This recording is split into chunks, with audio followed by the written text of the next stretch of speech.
Noong 1970, sa kanyang ika-25 kaarawan, nakatanggap si Debbie Bernard ng isang kakaibang regalo na nagbigay ng tuwa sa kanya. Isa itong ragdoll o manika. May malaki at bilugang mga mata, malawak na ngiti at buhok na kulay pula. Ibinigay ito ng kanyang ina upang makapagbigay ng aliw sa apartment ng kanyang anak habang nag-aaral ito ng nursing. Masayang tinanggap ni Debbie ang regalo. Kinaumagahan, inilagay niya ang manika sa kanyang kama. Gayunpaman, makalipas lamang ang ilang araw, napansin ni Debbie na tila may kakaiba sa manika. Tuwing umaga, iniiwan niya ang manika na nakaupo, nakalantad ang mga braso at binti. Ngunit sa pagsapit ng gabi sa tuwing umuwi ito sa apartment, ay iba na ang posisyon ng braso at binti ng manika. Minsan, magkakrus pa ang mga binti nito. Paminsan-minsan, nakapulupot ang mga braso nito na nakapatong sa kanyang kandungan. May mga pagkakataon din na makikita ni Debbie ang mga braso ng manika na nakaturo sa labas, na animoy mayroong nais ipahiwatig. Habang tumatagal, lalong nagiging kakaiba ang mga kilos ng manika. Nagsimula itong magpalipat-lipat ng silid na para bang may sarili itong pag-iisip. Dito na nagsimulang maramdaman ng lahat sa apartment ang kakaibang presensya ng ragdoll. Isang gabi, umuwi si Debbie kasama ang kanyang kaibigan na si Angie Clifton na isa ring trainee nurse at ang kanyang fiancé na si Lou Randall. Pagbukas nila ng pinto, nakita nila ang manika na nakaluhod sa isang upuan. Nakatitig sa kanila ang malalaki nitong mga mata. Bagaman iniwan itong nakahiga sa kama ni Debbie, lumipat muli ng pwesto ang manika. Nabahala sila sa hindi maipaliwanag na kilos ng laruan, kaya't sinubukan nilang ipaluhod muli ito. Ngunit dahil gawa sa bulak at tela ang manika, sa tuwing nilalagay nila ito sa ganoong posisyon ay natutumba ito. Walang paliwanag sa kung bakit nakaluhod ang manika ng kanilang madatnan, kaya't inisip nila na may kung anong external force na kumokontrol sa manika upang magawa ito. Mula noon, lalong naging kakaiba ang mga pangyayari. Nagsimulang lumitaw ang mga mensahe na nakasulat gamit ang lapis sa parchment paper sa iba't ibang parte ng apartment. Ang mga mensahe ay naglalaman ng mga katagang katulad ng "Tulungan niyo kami" o "Tulungan niyo si Lou." Wala ni isa man sa kanila ang makapag-isip kung ano ang ibig sabihin ng mga mensaheng yun. Bukod pa rito, wala sa kanila ang may lapis o parchment paper sa kanilang apartment.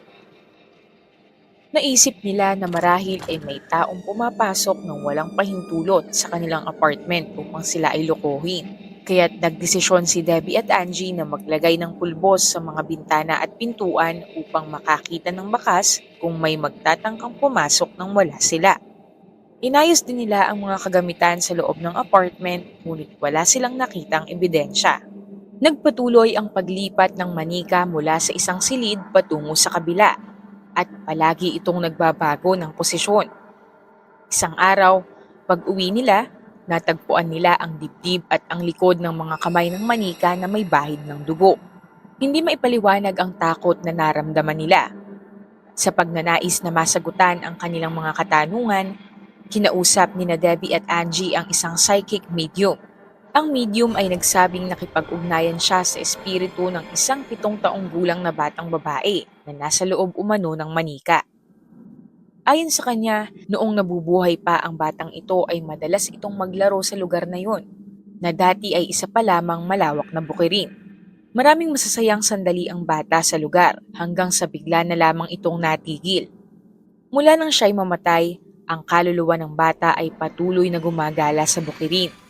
Hanggang sa maipatayo ang mga apartment, naging malungkot ang mga pasilyo para sa kanya. Madalas ay walang mga tao, wala siyang makalaro. Ngunit isang araw, dumating ang 2 batang babae at nagdala ng isang laruang manika. Doon ito nagsimulang makahanap ng makakalaro at hindi na nalulungkot dahil sa pag-iisa. Sa pamamagitan ng psychic medium, nagtanong ang espiritu ng bata kung maaari siyang manirahan sa manika at makasama sina Debbie at Angie.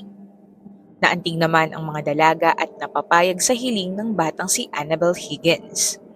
Dito nagsimula ang mas malalang pagpaparamdam. Ang manika ay nagsimulang mas iposes ni Annabelle at sinimulan itong ituring ni Debbie at Angie bilang buhay na nilalang.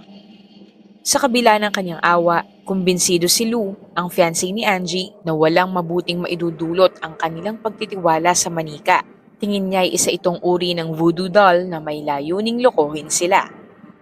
Nakita naman ni Annabel na isang banta si Lou sa kanya kaya't gumawa ito ng mga bagay na may masamang intensyon sa lalaki. Sa sumunod na linggo, si Lou ay binagabag ng mga bangungot at masasamang pakiramdam. Isang gabi, nagising siya at nakita si Annabel na lumulutang sa ibabaw ng kanyang kama. Bago pa siya makagalaw, nakapalibot na ang mga kamay ng manika sa kanyang leeg. Nakatitig ang malalaking itim na mata ng manika sa kanya habang sinusubukan itong sakalin siya. Kahit anong pagpupumiglas niya, hindi niya magawang maalis ang manika, para bang nakikipagbuno siya sa isang pader. Sa wakas, nakawala si Lou, ngunit hindi ganoon magtatapos ang kanyang kalbaryo. Isang gabing magkasama sina Lou at Angie sa apartment, nakarinig sila ng ingay mula sa silid ni Debbie. Nagpunta si Lou upang tingnan kung ano ang dahilan nito. Walang tao roon, maliban kay Annabel na nakahandusay sa sahig sa sulok ng silid. Mag-isa niyang nilapitan ang manika. Habang papalapit ay nakaramdam siya ng matinding sakit. Napaupo siya dahil sa naramdaman at nang ibaling ang kanyang mga mata sa sarili ay nakita niya ang mahahabang kalmot sa kanyang dibdib at napuno ng dugo ang kanyang damit. Dito na naging mas matindi ang pag-atake ni Annabel na umabot sa puntong nanganganib na ang kanilang mga buhay. Humingi ng tulong sina Debbie, Angie at Lou sa isang lokal na pari. Tinawagan naman ng pari ang mga paranormal investigators na sina Ed at Lorraine Warren upang tutukan ang insidente. Pagdating sa apartment at pagkarinig ng kanilang mga testimonya, itinuring ng mga Warren na ang mga pangyayari ay dulot ng isang demonic entity. Hindi totoo ang kaluluwa ng batang si Annabel. Sa halip, ito ay isang demonyong espiritu na ginagamit lamang ang medium na nakausap noon ni Debbie upang tuluyang makapasok ito sa kanilang buhay. Dahil pumayag sina Debbie at Angie na magpakasapi ang espiritu sa manika, nagkaroon ito ng pahintulot upang magdulot ng pinsala. Dagdag pa ng mga Warren, kung hindi ito agad naagapan, malamang na napatay na sila ng demonyong espiritu sa loob ng 1 o 2 linggo. Kaya't humiling si Ed sa pari na magsagawa ng exorcism sa apartment. Sinunod ng pari ang kahilingan at binasbasan ng apartment at ang mga naninirahan doon. Sa kahilingan ni Debbie, dinala ng mga Warren ang manika sa kanilang tahanan. Bagaman malaya na sina Debbie, Angie at Lou mula sa masamang espiritu, para kina Ed at Lorraine, ito pa lamang ang simula. Nang papaalis na ang mag-asawa ay inilagay nila ang manika sa loob ng compartment ng sasakyan. Hindi nagtagal, naramdaman ng mga Warren ang presensya ng demonyong espiritu sa loob ng kotse. Ginambala nito ang pagmamaneho ni Ed. Pinatigil ito at pinapalya ang power steering at preno ng sasakyan. Nawawala ng kontrol si Ed sa sasakyan. Ilang beses silang muntik ng maaksidente. Sa ikatlong pagkakataon ay pinahinto ni Ed ang sasakyan. Kinuha ni Ed ang isang bote ng holy water mula sa kanyang bag at binasbasan ang manika. Mula noon hanggang sa makarating sila sa kanilang tahanan, hindi na nagparamdam ang espiritu. Pagdating sa bahay, inilagay ni Ed si Annabel sa isang silya na malapit sa mesa. Ayon sa mga Warren, sa mga sumunod na araw, lumulutang at lumilipat-lipat ng silid ang manika. Bukod pa rito, isang beses na nakarinig si Lorraine ng malakas na pag-ungol na umalingaw-ngaw sa buong bahay.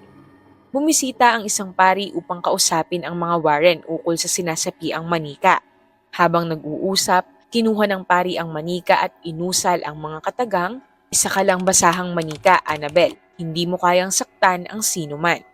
Nagulat naman si Ed sa sinambit ng pari at binalaan niya itong napakadelikado ng manika. Nang umalis ang pari, sinabihan siya ni Lorraine na mag-ingat sa pagmamaneho dahil nararamdaman niyang may nakaambang panganib sa buhay ng pari. Ilang oras matapos ang kanilang pag-uusap, naaksidente ang pari na muntik na nitong ikamatay matapos mawala ng preno ang kanyang sasakyan. Sa mga sumunod na taon, patuloy na may mga naiulat na paranormal na pangyayari na naganap sa paligid ng manika at may mga usap-usapan ding may namatay dahil kay Annabel. Dahil sa sitwasyong ito, ikinandado ni na Ed at Lorraine si Annabelle sa isang babasaging estante na may nakasulat na babala, "Positively do not open." Napigilan ang espiritu sa pagkakalat ng iba yung lagim, ngunit may mga nagsasabi na ang espiritu ng entity na sumanib sa manika ay hindi ganap na naikulong kundi gumagala pa magpahanggang ngayon at humahanap ng mga posibleng biktima. Ang kwentong ito ni Annabelle ay batay sa librong isinulat ni Gerald Brittle, base na rin sa mga dokumento at panayam sa mag-asawang Warren. Sa mga taong lumipas, ang kwento ni Annabelle, sa kabila ng pagkakaroon ng mga fictional elements, ay ipinakalat bilang isang totoong pangyayari. Gayunpaman, limitado lamang ang ebidensyang magpapatunay na ang manikang si Annabelle ay totoong sinasapian ng isang demonic entity. Bukod sa mga testimonya ni na Ed at Lorraine Warren at ang mismong ragdoll na nakakulong sa isang babasaging cabinet, halos walang ebidensya na magpapatunay sa katotohanan ng kwento. Pati na ang mga pangalan ng mga taong sangkot ay mahirap patunayan. Sa ilang mga sources sa internet, ang karakter ni Debbie ay minsang pinapangalanan bilang Donna. Dahil sa mga inconsistencies at kakulangan ng mga ebidensya, maaaring may mga magduda kung totoo nga kayang umiiral ang mga karakter ni na Debbie, Angie at Lou. Bagamat kilala sina Ed at Lorraine Warren bilang mapagkawang gawa at mabubuting tao, simula nang itatag nila ang New England Society for Psychic Research noong 1952 ay nakatanggap sila ng maraming kritisismo at kontrobersya, dahilan upang maging questionable ang kanilang kredibilidad, lalo na ukol sa kwento ni Annabelle.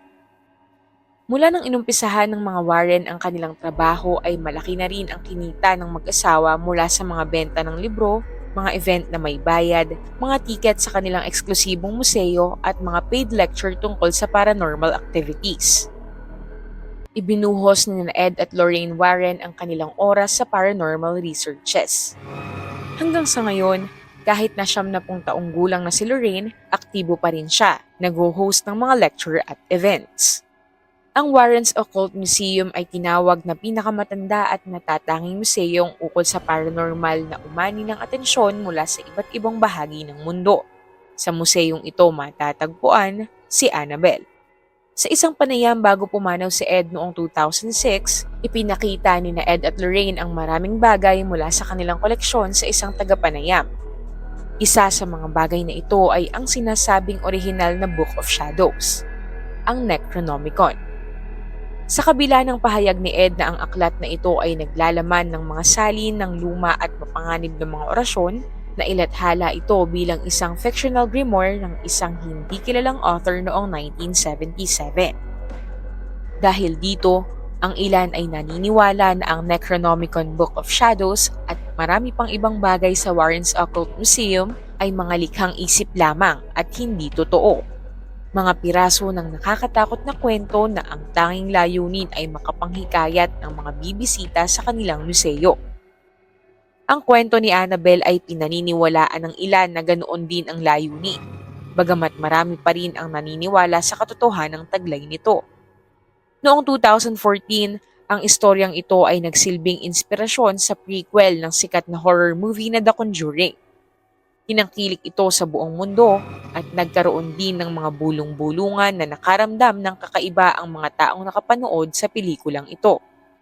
May mga nasapian umano at mayroon ding nakarinig ng kakaibang mga bulong matapos matunghayan ang pelikula. Totoo man ang mga ito o mga haka-haka, isa lamang ang ating masisiguro. Ang kwento ni Annabelle ay buhay at patuloy na lalaganap hanggat may mga taong natatakot at naniniwala. Kung ikaw ay umabot na sa bahaging ito ng video, maraming salamat sa iyo. Para sa iba pang istorya, huwag mong kalilimutang mag-subscribe sa aming channel at kung may nais kang ma-feature na kwento na sa tingin mo ay angkop sa channel na ito, maaari mo itong isulat sa comment section. Ito ang Tagalog Bizarre Story Archives.